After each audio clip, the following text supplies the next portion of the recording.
Selamat sore dan salam rahayu untuk para member RSN yang tercinta. Semoga semesta selalu memberikan kita jalan keluar di setiap permasalahan atau setiap ujian kita dan diberikan mental yang kuat serta tubuh yang sehat. Seperti biasa, jika ada unek-unek atau pemahaman yang ingin saya sampaikan dan semesta mengizinkan, maka saya akan memberikan voice note saya. Semoga bermanfaat untuk kedepannya dan bisa mempelajari dan memahami makna dari kehidupan itu sendiri, sehingga membuat Anda yang hidup sekarang ini semakin hidup dan bisa menghidupkan semesta ini. Tema kali ini adalah tentang hormon. Ini akan membuka tabir-tabir atau stigma pemikiran orang-orang yang masih menganggap bahwa meditasi itu adalah sesuatu hal yang klinik atau sesuatu hal yang bersifat perdukunan. Bahwa dukun sendiri pun sebenarnya bukan konotasi kalimat yang negatif. Dukun itu kalau di masa zaman Majapahit itu adalah orang yang sudah mencapai pada keheningan.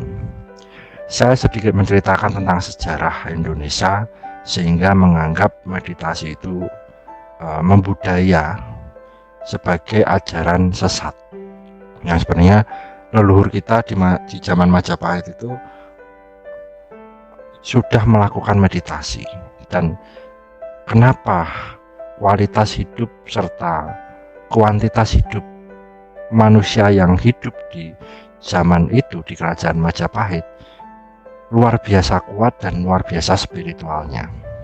Ya, mereka melakukan yang namanya pertapaan atau topo, atau bahasa Jawanya itu topo broto. Nah, apa yang dinamakan topo broto itu sama dengan meditasi itu sendiri? Ya sama, cuman ada teknik-tekniknya. Di sini saya akan membedah setiap tabir atau lapisan-lapisan itu. Manusia di zaman dahulu, di zaman kerajaan Majapahit, sampai Majapahit menguasai sepertiga belahan dunia itu ya karena dia sudah berada dalam level kesadaran tinggi sehingga mampu untuk memunculkan kejeniusan atau bahkan potensi-potensi yang luar biasa, ya, sampai menguasai sepertiga belahan dunia ini. Sejarah mengatakan hal yang sama.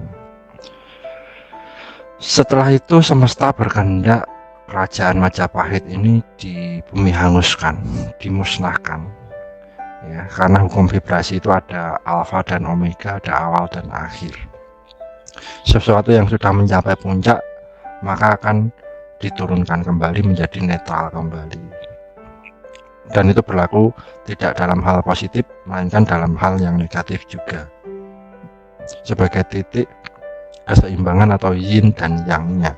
Sesuatu hal yang negatif, misalnya keangkaran, murkaan, sudah mencapai puncak di kedudukan duniawi ini, maka akan dikembalikan juga, dimusnahkan juga menjadi hal yang netral lagi.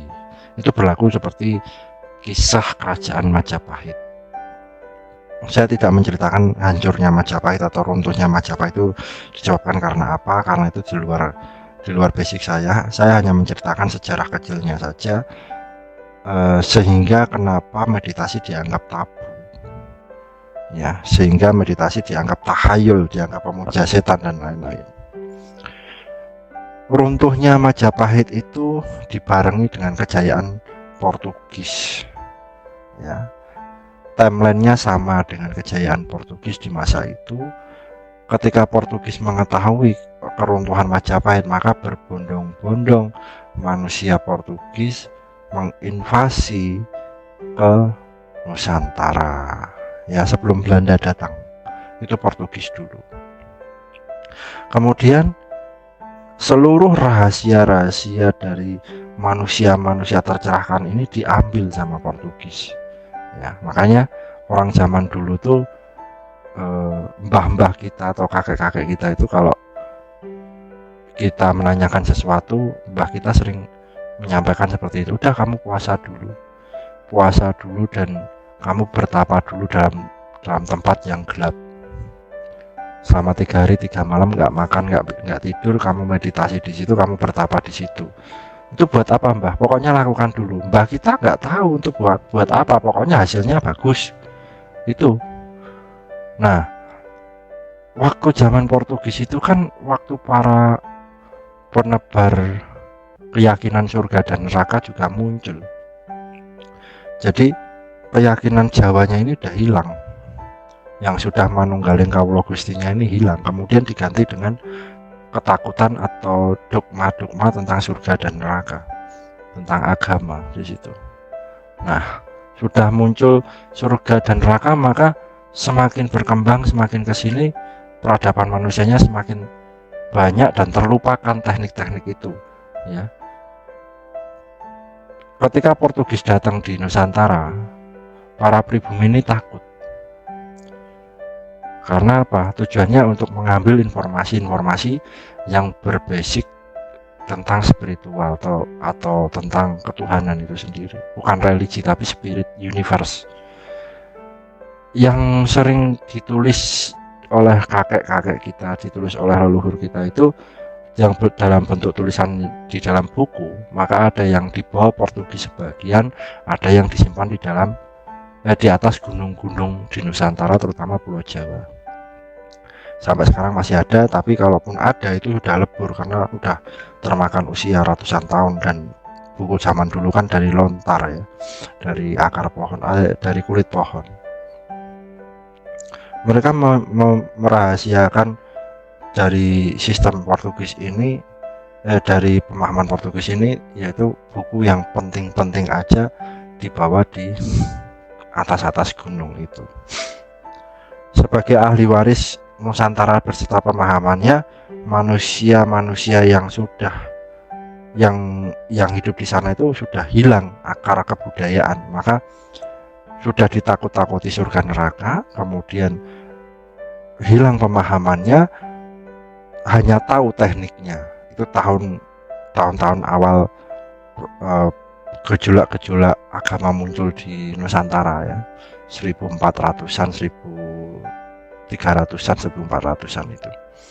Nah, setelah surga neraka ini udah nggak mempan untuk memecah belah kita, memecah belah Nusantara, maka di 1500 sampai 1800 itu muncul yang namanya perselisihan antar bangsa, yaitu penjajahan. Dijajah setelah surga neraka nggak mempan, dijajah dengan ideologi keberagaman, rasisme. Ya, rasisme ini sangat berpengaruh sampai sekarang, masih dipakai oleh kaum elit global dan lain sebagainya. Semakin nggak jelas lagi akar rumpun kita, semakin nggak jelas lagi identitas kita, semakin rusak, semakin jauh, dan sampai sekarang terbukti mengikuti budaya-budaya luar,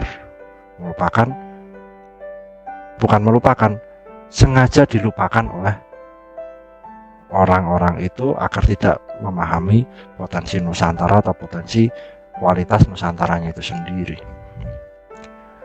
Ini sangat berhubungan dengan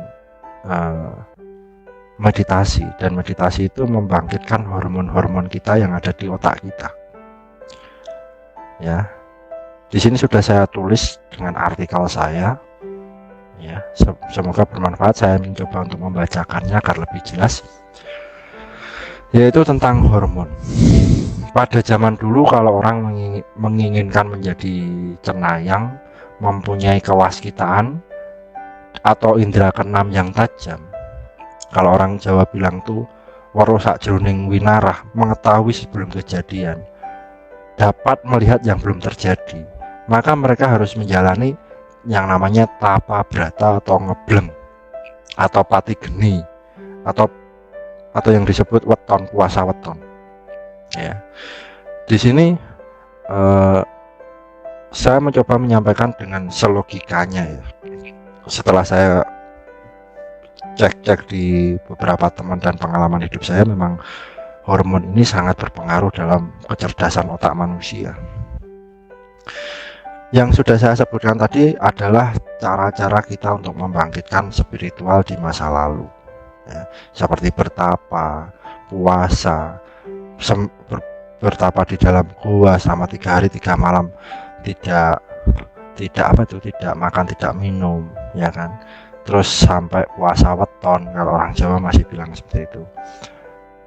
Atau meditasi dalam ruangan gelap gulita selama 7 hari 7 malam. Terus kenapa manusia zaman dulu itu demikian melakukan sampai sejauh itu hanya untuk spiritual? Para guru zaman itu pasti tidak bisa menjelaskan mengapa demikian. Para guru ya. Ternyata akhir-akhir ini ada laporan penelitian dari Thailand dan Netherlands yang menyebutkan adanya beberapa hormon yang menyebabkan seseorang menjadi cenayang setelah bermeditasi di ruang gelap selama 7 hari berturut-turut. Menarik kan? Nah, makanya kita mau bahas di sini. Pada saat seseorang bermeditasi, dengan cara memejamkan mata di ruang gelap, maka kelenjar pineal kita menghasilkan hormon yang namanya melatonin. Ya, digarisbawahi, ketika kita bermeditasi, ya, dengan cara memejamkan mata di ruang yang gelap, maka kelenjar pineal kita menghasilkan hormon yang namanya melatonin. Produksi melatonin ini hanya sampai maksimal itu 2-5 gram per hari, ya. Di samping mengatur jam biologis manusia, melatonin ini bermanfaat sebagai perkembangan kesadaran spiritual. Jadi hormon melatonin ini yang mempengaruhi Anda itu tidurnya berkualitas atau tidak, atau malah justru insomnia. Kalau Anda insomnia, melatoninnya nggak ada, atau bisa kurang dari 2%, 2 mg tadi, ya, minimal 2 mg, maksimal 5 mg. Itu hormon melatonin manusia perlu setiap hari diproduksi seperti itu. Kalau begadang itu bisa dipastikan di bawah 2 mg.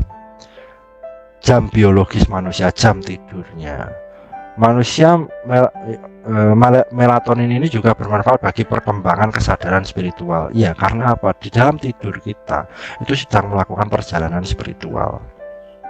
Maka ada yang disebut tidur tapi enggak tidur, masih sadar, tidur ayam.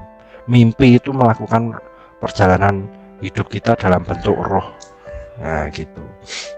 Maka orang zaman dulu itu tidurnya sebentar tapi berkualitas. Ini yang mempengaruhi. Tidurnya cuma 2 jam tapi seger, melatoninnya bagus. Nah, setelah meditasi memasuki hari ketiga, ya kan, tadi kan 7 hari, memasuki hari ketiga dan melatonin mencapai 15-20 mg, maka kelenjar pineal menghentikan produksi melatonin dan menggantikan dengan memproduksi pinolin. Ini hormon pinolin.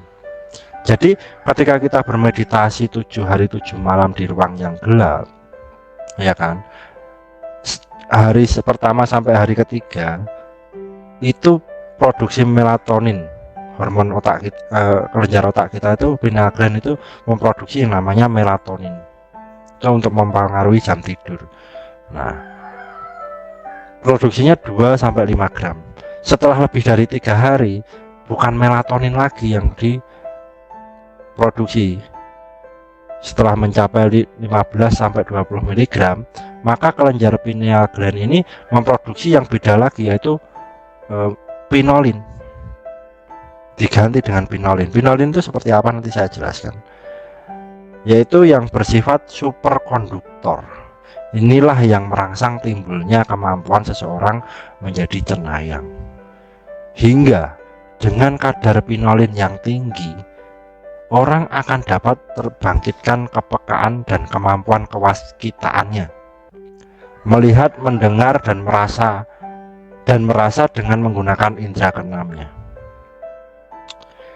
Indera keenam itu ya jelas kepekaan itu sendiri, kewaskitaan itu sendiri, kemampuan itu. Setelah meditasi berlanjut sampai hari ke-7 atau 8, Ya. Maka kelenjar pineal mulai memproduksi hormon 5-MeO-DMT. Nah, yang sering kita kenal yaitu dengan kalimat DMT. Nah, pada saat ini kadarnya mencapai 20 mg. Ya, kadar di dalam darahnya itu udah 20 mg kalau udah 7 hari DMT-nya. Gitu. Jadi dari melatonin menuju pinolin setelah 7 hari udah diganti lagi menjadi DMT. Ada tingkatan-tingkatan hormon di situ. Yang pertama tidurnya ini tidur yang rileks, yang berkualitas, walaupun cuma 2 jam tapi bangun tidur semangat lagi gitu, nggak mengalami insomnia dan lain sebagainya. Terus yang itu yang pinolin, yang melatonin. Terus yang kedua ini pinolin. Kalau pinolin itu sebagai konduktor merangsang timbulnya kemampuan seseorang menjadi cenayang, itu yang 3-5 hari. Terus diteruskan lagi dari 5 menjadi 7 hari ketika bermeditasi di ruang gelap, maka produksi hormonnya berubah, yaitu dengan hormon 5-MeO-DMT atau yang sering dikenal dengan DMT. Ya, pada saat kadarnya di dalam darah mencapai 25 gram, maka terbukalah mata ketiga yang posisinya di belakang kening, cakra asna. Nah, cakra asna inilah yang antara lain mengatur ketajaman, kewaskitaan, kecerdasan manusia dan kecerdasan spiritualnya. Seperti itu, pineal gland aktif sepenuhnya di sini, pembukaan cakra. Nah, mengetahui rahasia ini, maka kita tentu tidak sampai puasa pati geni atau ngebleng. Kalau sudah mengetahui ini, kita nggak perlu mengerti atau melakukan puasa yang 7 hari 7 malam tanpa makan tanpa minum itu, atau ngebleng kalau dalam bahasa Jawanya. Karena udah tahu rahasianya, cukup kita sering bermeditasi atau zikir di ruang yang pencahayaannya itu remang-remang saja. Kalau dulu kan ruangan gelap di gua berhari-hari, itu kan keluar seger jadi cenayang gitu, karena hormonnya udah naik semua. Nah, ini nanti saya kasih notulen di bawahnya, yaitu tentang bagaimana sikap kita hidup di zaman sekarang dengan kondisi kesadaran yang sudah mengetahui kunci-kunci kehidupan spiritual ini. Tadi sampai cukup kita sering bermeditasi atau zikir di ruangan yang pencahayaannya remang-remang atau cukup saja. Jika tidak perlu sampai gelap total. Nah, jika tidak perlu sampai gelap total. Dan tidak perlu meninggalkan aktivitas sehari-hari. Santai saja. Biar indera keenam kita itu berkembang secara alamiah. Tidak perlu ambisi memaksakan diri, penjelasan selengkapnya mengenai indera keenam kepada orang lain, minta dijawab ini, dijawab itu. Lakukan aja, meditasi terus dengan tempat yang remang atau yang memang pencahayaannya itu minim gitu loh. Biar hormon melatonin tadi sama hormon yang lain itu aktif gitu kan. Dan hormon-hormon itu hanya bisa diaktifkan ketika kita tidur. Makanya saya pernah baca artikelnya di salah satu orang muslim itu, kalau tidur itu kalau bisa lampunya dimatikan, bangun tidurnya enak ya, karena ini hormon melatonin ini tadi kan diaktifkan, memiliki keaktifan itu kalau pas lagi kita gelap. Dan pengalaman pribadi saya, tetangga saya dulu pernah kena tetanus, ya parah. Tetanus ini sudah masuk ke saraf otak, jadi tubuhnya tuh kaku dan tulang punggungnya itu udah nggak bisa ditekuk lagi, udah kayak besi gitu, kaku. Masuk ruang khusus, ruang gelap di RS itu, rumah sakit itu, dan ruang isolasi ya lebih tepatnya, dan nggak ada pencahayaan sama sekali. Ternyata untuk merangsang hormon itu tadi, yang melatonin tadi, biar apa? Biar mengaktifkan yang namanya namanya tadi itu apa? tentang pinolin. Ya, hormon pinolin sama melatonin ini fungsinya ini nanti saya bedah kok. Yang sebenarnya saya juga belajar loh di sini. Kalau nggak belajar saya nggak baca artikel, ya kan. Saya benar-benar menyampaikannya secara alamiah gitu. Dan biar indera keenam kita berkembang dengan alamiah sendiri, itu tidak perlu ambisi memaksakan diri. Oke, langsung aja ke penjelasan selengkapnya mengenai hormon tersebut. Ya, 4 hormon yang terlibat dalam kesadaran intuitif dan kesadaran spiritual, yaitu yang pertama yang tadi melatonin. Melatonin dihasilkan oleh kelenjar pineal, ya, dalam keadaan gelap. Nah, tidak ada pencahayaan sama sekali. Setiap malam bila orang tidur dengan lampu padam, maka melatonin dikeluarkan, diereksikan. Bila orang tidur dengan lampu yang menyala, maka produksi melatonin tidak lancar. Tetap diproduksi tapi nggak lancar. Hari esoknya bangun dengan perasaan tubuh kurang bugar, gitu.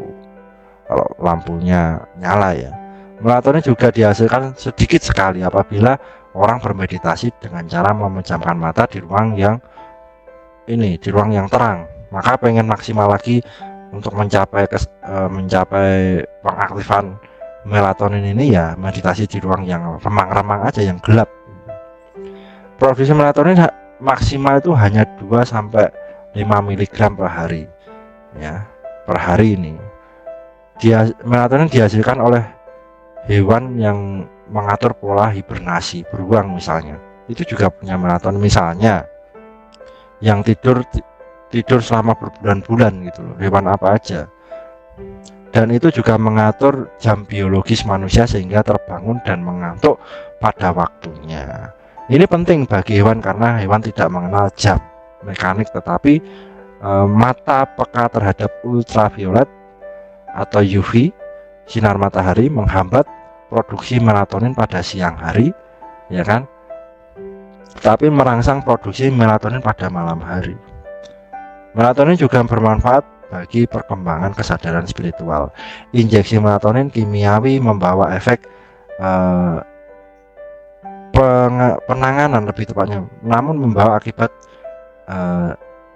efek samping ketagihan. Jadi kalau kebanyakan melatonin juga ngantuk terus gitu. Yang kedua adalah pinolin. Menurut penelitian yang sudah diteliti di Cina sana, memperkenalkan sistem meditasi kamar gelap, dark room meditation. Nah, setelah hari ketiga dalam alam kegelapan, maka kadar melatonin mencapai 15-20 mg, ya, di dalam darah. Maka kelenjar pineal berhenti mengereksikan melatonin dan mulai memproduksi pinolin yang bersifat superkonduktor dan meningkatkan replikasi sel-sel tubuh atau yang sering kita sebut mitosis.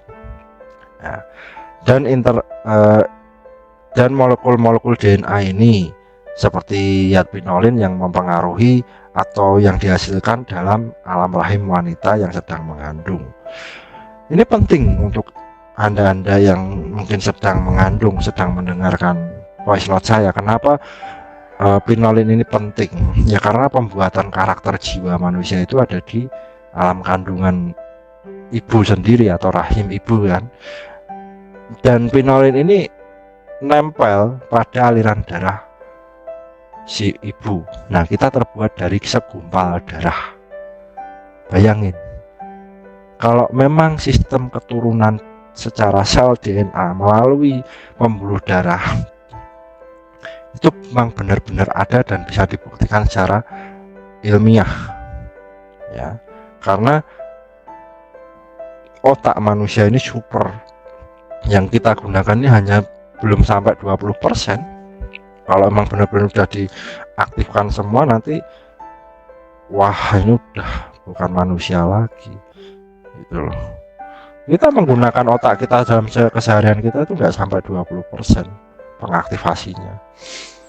Saya ulangi, membantu Pinolin ini membantu untuk meningkatkan replikasi. Replikasi itu kan semacam miniatur ya, terutama dalam molekul DNA. Sejarahnya zat pinolin hanya dihasilkan ketika malam hari atau bermeditasi di ruang gelap.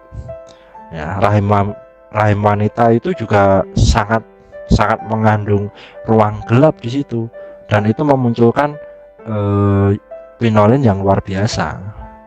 9 bulan loh, sehingga memunculkan karakter loh, sampai lahir itu. Pinolin ini yang merangsang terjadinya clairvoyant, cenayang, ya semacam indigo lah. Tanpa kadar pinolin yang tinggi, jangan harap terjadi gejala-gejala metafisik yang disebut, seperti clairvoyant, clairaudience, clairsentience. Bahasanya susah, lidah Jawa saya keluar ya. Kadar pinolin yang tinggi jangan harap terjadi gejala-gejalanya tanpa ada meditasi, atau tanpa Anda pernah hidup selama 7 hari 7 malam di ruang gelap, tanpa makan, tanpa minum, nggak ngapa-ngapain kalau orang zaman dulu. Tapi kalau orang zaman sekarang itu lebih simpel, santai aja meditasi di ruang remang-remang 1 jam aja dulu, 1 jam tapi rutin ya, 1 jam selama 7 hari, 1 jam selama 7 hari. Beda kalau langsung 7 hari berturut-turut, beda hasilnya, langsung jadi sakti nanti. Terus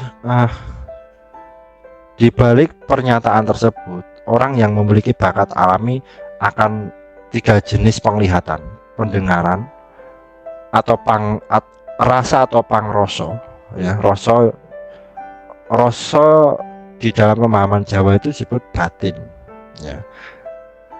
Pastilah di tubuhnya mengalami atau memiliki kadar pinolin yang tinggi.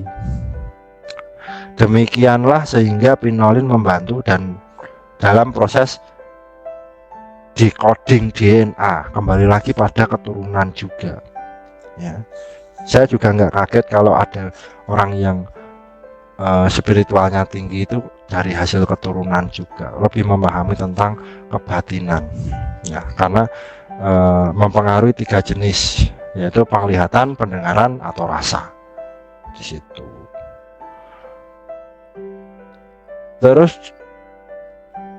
memproses decoding DNA yang memuat kolektif memori, kesadaran kolektif kita dari nenek moyang seseorang, sehingga dia menemukan informasi senilai harta karun yang tersembunyi.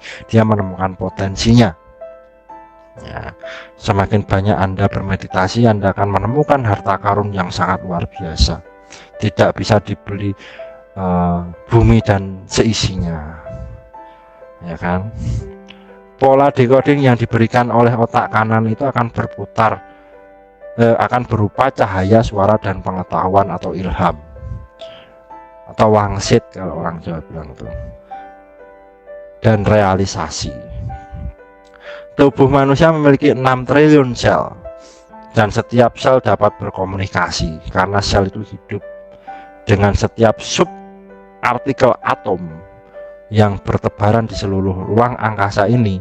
Setiap sel itu memiliki kecerdasan dan mampu mengkomunikasi satu sama lain.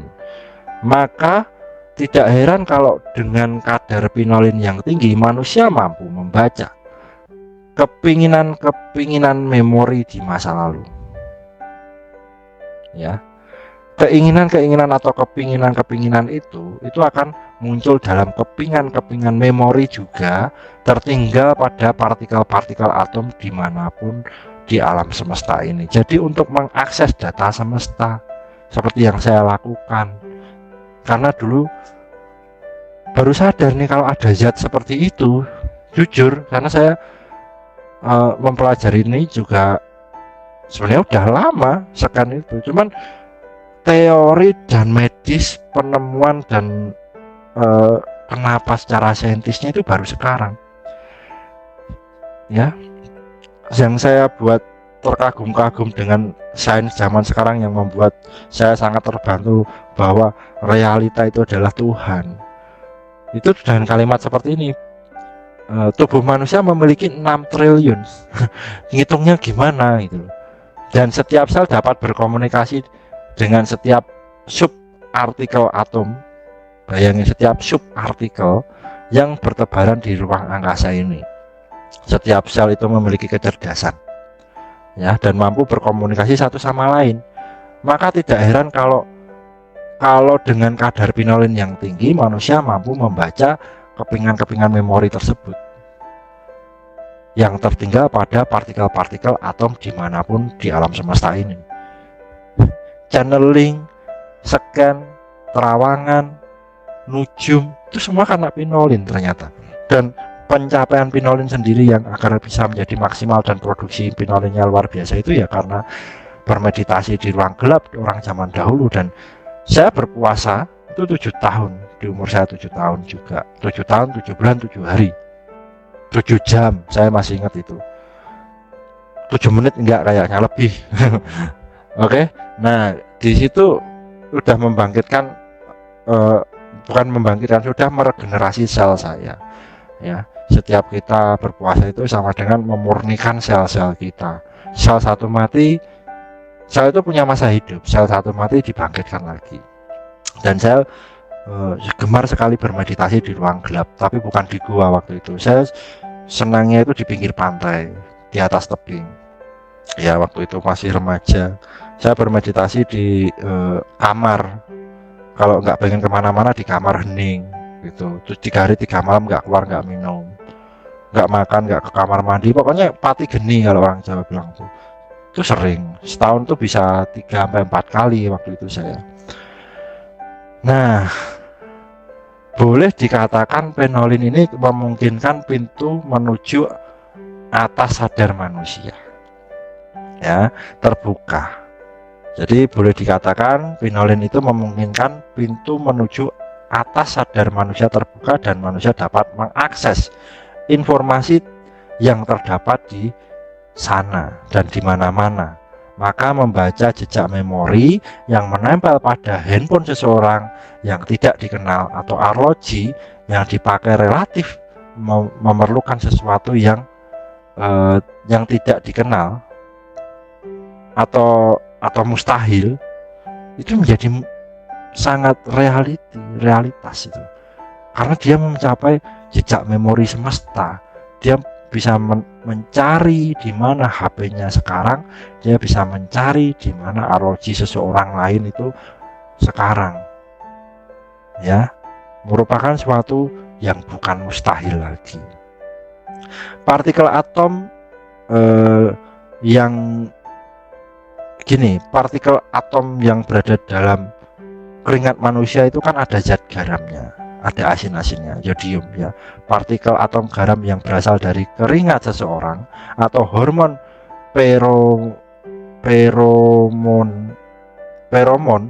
feromona tulisannya, dari tangannya masih menempel pada HP atau arloji itu sesuai hukum kekekalan zat dan memuat sebagian memori dari si pemiliknya. Kuncinya di situ ternyata, dan saya pun juga prakteknya gitu. Sidik jari bukan, itu untuk polisi ya. Kalau saya memang bendanya siapa, saya lihat energinya, bekas keringatnya, auranya itu nempel di benda itu. Maka yang saya baca, kalau bendanya hilang, tangan orang itu yang saya baca. Nanti ke akses channeling sendiri nanti di situ. Itu yang pinolin. Itu udah pinolin, itu baru pinolin loh. Penjelasannya bisa menembus dimensi ruang dan waktu, dan itu memiliki diberikan oleh otak kanan, ya kan? Kerjanya kan dari pineal gland, munculnya dari otak kanan yang berupa cahaya atau suara pengetahuan atau ilham, ya, atau wangsit dan realisasi. Itu pinolin. Yang ketiga itu hormon DMT. Ya. Setelah berada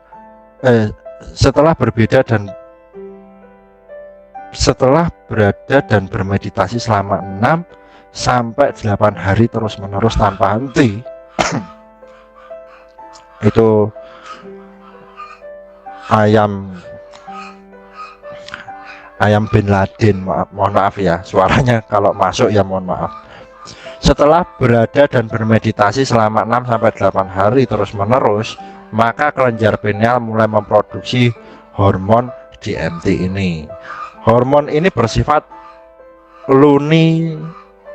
luminescent, mendatangkan cahaya, dan phosphorescence karena sejumlah foson disalurkan ke korteks mata dan orang yang melihat sinar terang di kepalanya. Ketemu siapa kemarin yang sering melihat cahaya-cahaya itu waktu dia bermeditasi atau sedang melakukan rutinitas ya? Itu karena hormon DMT Anda ini sudah aktif. Nah, bagi yang sering melihat cahaya melintas sekelebatan di depan mata Anda, begitu dikejar kok nggak ada, dengerin baik-baik tentang hormon DMT ini. Penelitian sudah menjelaskan bahwa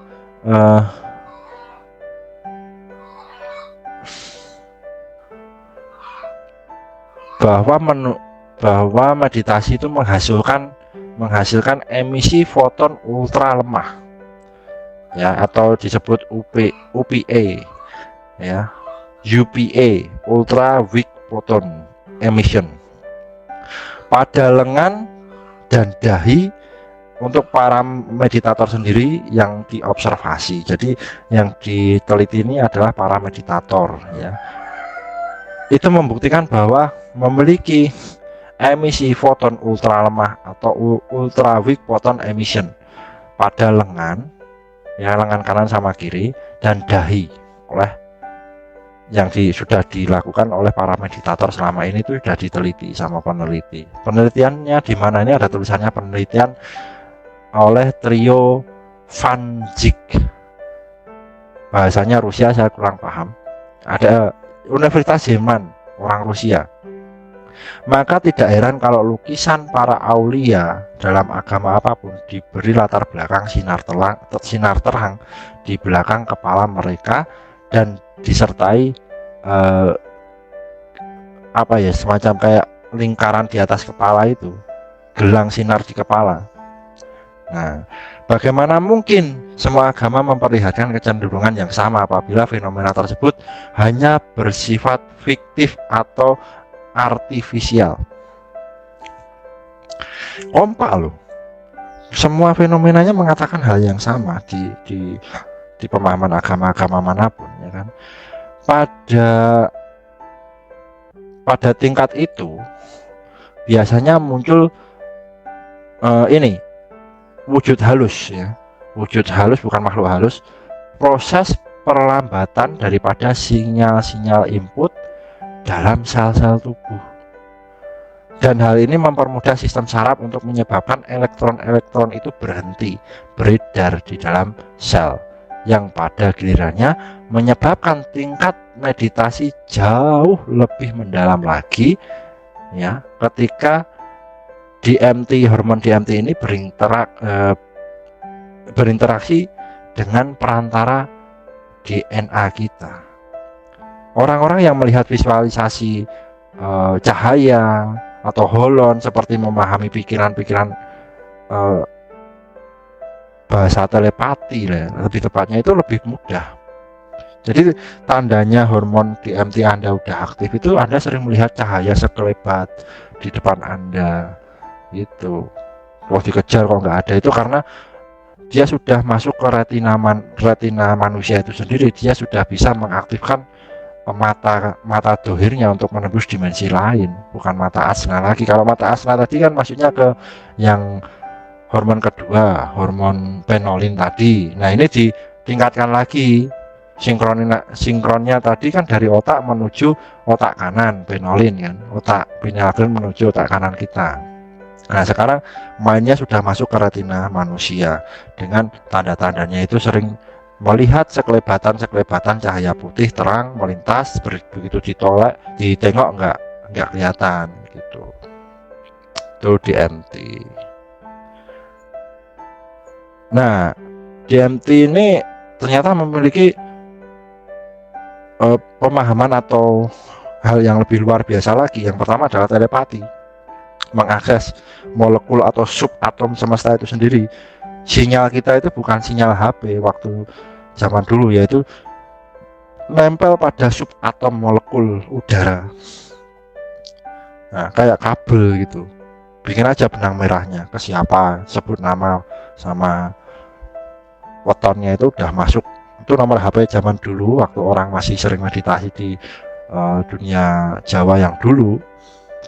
Sebelum mengenal HP, itu alat komunikasi tercanggihnya adalah telepati.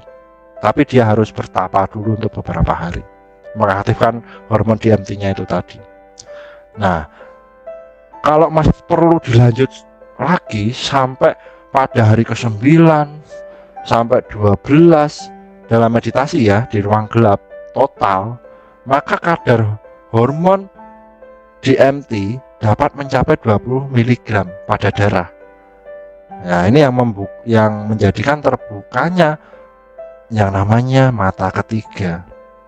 Orang secara spiritual dengan tubuh energi yang mampu melayang-layang di antariksa, melampaui dimensi ruang dan waktu. Ya. Dan orang secara spiritual loh ini, dalam tanda kutip tubuh energi, bukan tubuh realnya. Ya, mampu melayang-layang ke antariksa, melampaui dimensi ruang dan waktu. Ya. Jangan terus diasumsikan meditasi di ruang gelap itu menyembah setan, menyembah demit. Enggak, dia mengaktifkan hormon itu tadi untuk mencapai untuk melampaui dimensi ruang dan waktu dalam tubuh energinya. Astral projection kalau orang Jawa bilang. Kalau orang Amerika bilang tuh ngerogosok. Kalau menurut saya sih nggak harus sampai 9 hari berturut-turut dan Anda pakem di situ. Enggak, itu malah kembali lagi ke zaman sistem orang tua kita dulu di Majapahit itu kan. Ya akumulasikan aja, misalnya pati geni atau benar-benar total dalam gelap itu misalnya 4 jam sehari, nanti akumulasi kok itu ya, akumulasi hormonnya itu terus terakumulasi gitu loh. Kalau mampu ya, kalau saya tuh 3 hari itu udah luar biasa hasilnya itu loh. Ya disyukuri, mau hasilnya puas atau tidak ya tetap bersyukur saya. Nah, kemudian ada pemahaman sedikit nih tentang semacam ini. Setahu saya belum pernah ada yang diadakan di Indonesia tentang menembus tembok atau melihat realita di belakang tembok gitu loh. Namanya flying CD kalau orang Inggris bilang tuh. Itu pada penerawangan kalau saya lihat. Nah, meditasinya itu selepas 12 hari, maka para meditator akan memiliki pandangan mata inframerah atau ultraviolet. Dia bisa menembus dimensi, yaitu ruang ya. Setebal apapun jenis tembaga atau jenis apapun bisa dia tembus, apalagi hanya kulit manusia. Nah, serta mampu berlari-lari di antara ruangan yang benar-benar gelap. Nah, yang benar-benar gelap, atau bahkan dia malah justru bisa melihat pola panas tubuh manusia, hot parents. Hot parents ini suhu tubuh gitu loh. Karena dia sudah bermeditasi selama 12 hari di ruang gelap itu. Nah, pada tahap inilah orang mulai memahami serta mengalami apa yang dinamakan unconditional love atau agape, yaitu jenis kasih yang bersifat ilahi, bukan kasih manusiawi atau sekedar homofil lagi, hasrat manusia itu sendiri. Pak Elisa kalau dengar ini, berarti ini saya sedang menceritakan Anda, Pak El. Nikmati aja ocehan-ocehan saya ya. Biar saya juga termotivasi juga nih. Keren nih. Dan semesta mengarahkan saya untuk membaca ini loh. Ilmuwan menemukan kembali mata ketiga. Gimana? Caranya seperti ini. Ilmuwan itu menganggap pentingnya mata ketiga yang dikenal juga sebagai mata kebijaksanaan. Telah diketahui oleh para pencari kebenaran dan praktisi rohani selama berabad-abad. Menjadi rahasia karena kebenarannya itu udah tertutup, namun diakses lagi. Namun baru-baru ini, kebenaran yang baru diakui oleh ilmu pengetahuan modern sebagai contoh dalam sebuah penelitian yang dilakukan oleh orang Rusia yang sempat saya mau bacakan namanya, tapi mending nggak usah karena sulit, lidah saya lidah Jawa. Yang negatif film ya, dalam tanda kurung film yang diletakkan di dalam sebuah amplop.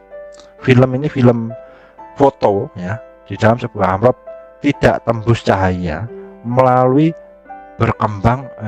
mulai berkembang menjadi gambar foto setelah diletakkan di atas dahi.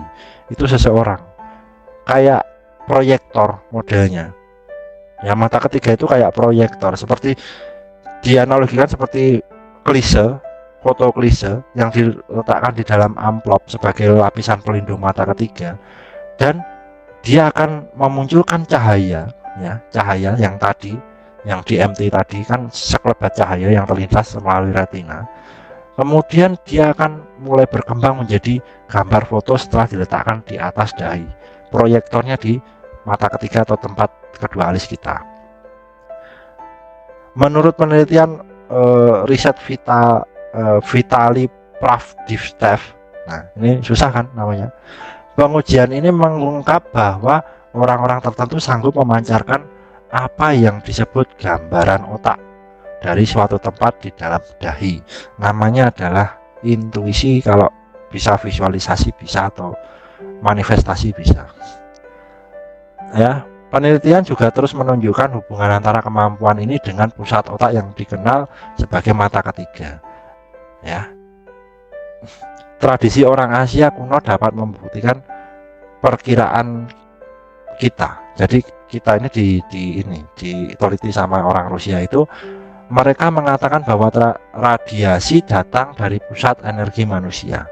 Ilmu pengetahuan esoterik menyebut pusat ini sebagai mata ketiga. Jadi pineal ini adalah pusat dari pengetahuan orang Asia pada umumnya di zaman kuno ya. Demikian juga keberadaan mata ketiga pada hewan tertentu telah dibuktikan di bidang zoologi. Banyak reptil dan burung memiliki mata ketiga berhubungan dengan kelenjar pineal. Mata ini tidak melihat dengan cara yang sama seperti mata fisik, tetapi mata ini dapat merasakan cahaya dan panas. Selain itu, kelenjar pineal manusia telah terbukti memiliki penerima cahaya dan memproduksi melatonin sampai ke zat hormon DMT-nya, suatu zat yang pelepasannya itu ditentukan oleh jumlah cahaya yang diterima tubuh setiap hari. Nah, diterima tubuh setiap hari ini ya, melihat matahari aja terus, semakin jelas nanti visionnya itu. Namunnya apa saya juga nggak tahu. Ilmuwan umumnya meremehkan pentingnya fungsi kelenjar pineal pada tubuh manusia. Meskipun sama dengan mata ketiga dari hewan-hewan tertentu, manusia tidak menggunakan kelenjar tersebut atau pineal gland untuk merasakan cahaya secara langsung. Penemuan baru-baru ini menunjukkan bahwa mata fisik juga dapat memproduksi melatonin ya, sehingga membuat peran kelenjar pineal semakin diabaikan. Akhirnya, tidak seperti pada hewan, mata ketiga manusia terpendam di dalam otak, dan perbedaan di tempat ini dapat membuat kebenaran kelenjar pineal manusia akan semakin kurang penting. Dalam istilah evolusi, kelenjar tersebut kelihatannya lambat laun menghilang daripada digunakan untuk fungsi vital. Kelenjar pineal itu sekarang sudah digantikan kedudukannya dengan mata dohir kita, karena mata dohir kita ini atau mata fisik kita ini juga memproduksi melatonin itu sendiri. Ternyata seperti itu fungsinya, sehingga banyak yang terbuai dengan mata dohir melupakan fungsi pineal gland kelenjar otak kita ini yang sangat lebih berguna lagi pengetahuannya gitu loh. Dia hanya melihat dari segi realitanya, bukan dari segi religinya.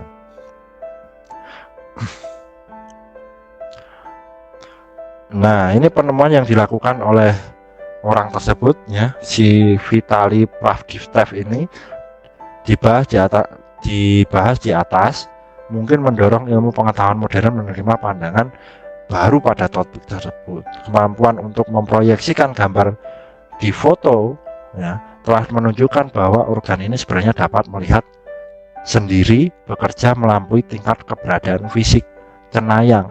Kebanyakan dari mata ketiga mungkin berada dalam keadaan yang tidak aktif. Alasannya mungkin berbeda dengan apa yang diungkap oleh ilmu pengetahuan. Kelenjar pineal mungkin hanya butuh semacam pembangkitan yang guru sebut sebagai berhubungan kembali dengan Tuhannya untuk mendapatkan perannya yang benar. Nah, kembali lagi kan ke manunggaling kawula Gusti.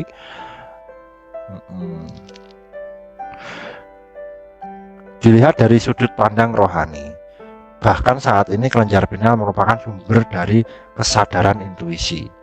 Nah, pada saat kita mempunyai firasat, kelenjar ini bergetar dengan perlahan ketika kita mempunyai inspirasi atau kilasan pemahaman intuisi, ia bergetar lebih keras.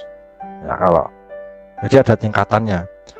Ketika berinspirasi atau kilasan pemahaman intuisi, kelenjar pineal kita ini akan bergetar atau bervibrasi yang lebih keras, memunculkan getaran resonansi otak ini yang lebih kencang.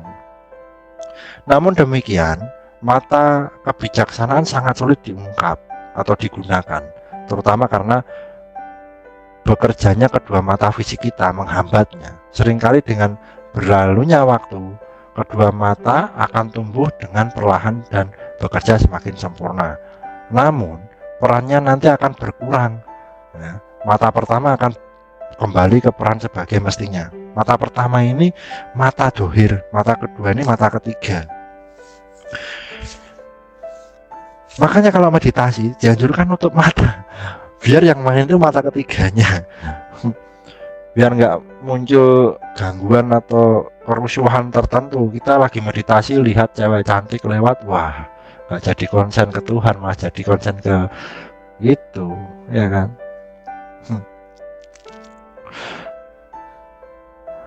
Terus sebagai penutup penjelasan tentang hormon, mata kebijaksanaan adalah titik di mana kita pergi ya, dan akan kita kembalikan lagi kesadaran kita dengan Tuhan di dalam ya. Di dalam apa? Di dalam keheningan kita itu. Kita semua harus lebih menghargai pentingnya hubungan kita dengan Sang Pencipta. Spiritual itu ujung-ujungnya adalah kesadaran ilahi itu sendiri. Kesehatan, ya jelas hormon otak, penolin, melatonin itu kan hormon kebahagiaan semua. Semakin Anda bahagia, semakin sehat. Gitu.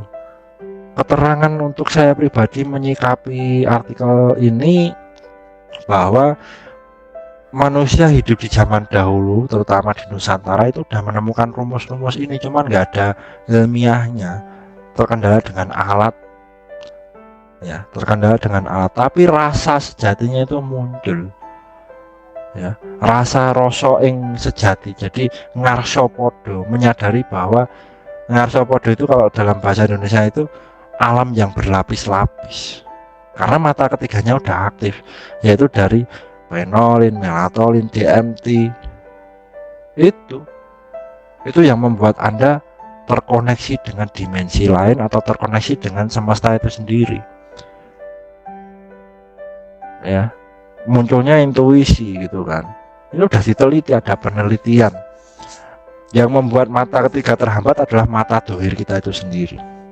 Maka ketika kita meditasi dianjurkan tutup mata, masuk ke dalam diri, membangkitkan kesadaran kalau perlu di tempat yang gelap selama 7 hari 7 malam. Saya cukup 3 hari 3 malam aja karena masih butuh bekerja dan menghidupi keluarga waktu itu. Kalau nggak punya kerjaan dan nganggur, daripada Anda nganggur nyusahin orang, mending meditasi, Anda tercerahkan nanti selama 30 hari, tidak masalah. Oke, terima kasih dari saya Aris Setiawan, semoga bermanfaat dan semoga betah mendengarkan voice note saya yang kemarin request 1 jam. Ini walaupun kurang 5 menit, saya anggap sudah 1 jam karena prepare nih saya tadi 5 menit juga untuk menyampaikan voice note ini.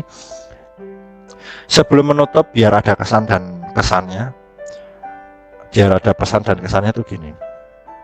Ketika Anda bermeditasi, jangan pakai nafsu, jangan pakai keinginan, ya. Niatkan aja meditasi dulu. Semakin lama durasi Anda meditasi di tempat yang ini udah ada kuncinya, di tempat yang remang-remang. Kalau takut gelap, tempatnya nggak perlu pencahayaan yang penuh, ya kan?